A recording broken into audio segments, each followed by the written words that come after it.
All right, it's a beautiful day here. I want to just go over a video here on the heirs to the promises God gave to Abraham.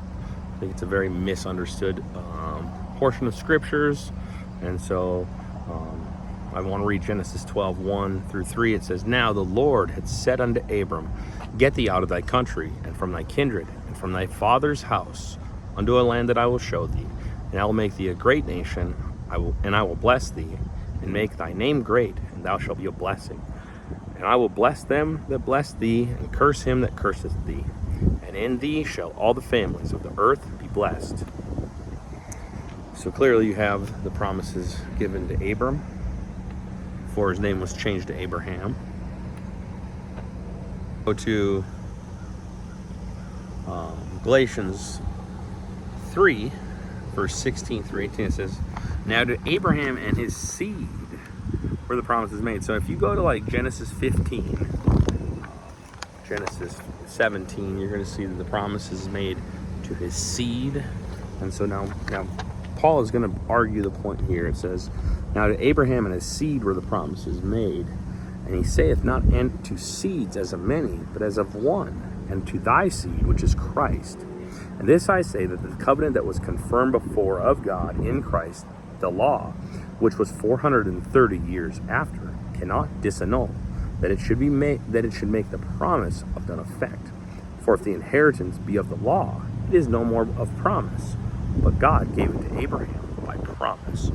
What it's saying is that Abraham had the promises of God before the law of Moses came, and so the law of Moses was never going to disannul the promises he gave to Abraham. There was a temporary restriction maybe on some parts of things, but the promises were always in effect, and once Christ came, then it was fulfilled. Galatians 3:26 is further proof of that. It says, "For ye are all children of God by faith in Christ Jesus. For as many of you as been baptized into Christ have put on Christ.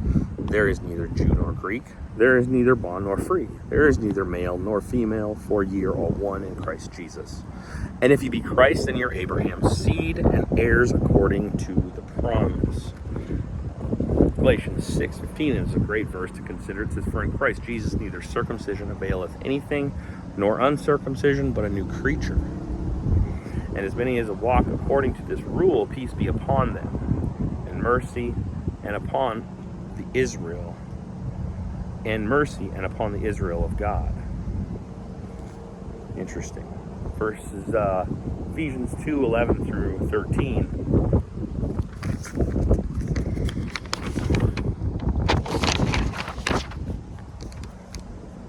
Read, "Wherefore remember that ye being in time past Gentiles in the flesh, who are called uncircumcision by that which is called the circumcision in the flesh made by hands, that at that time ye were strangers without Christ, being aliens from the commonwealth of Israel, and the strangers from the covenants of the promise, having no hope without God,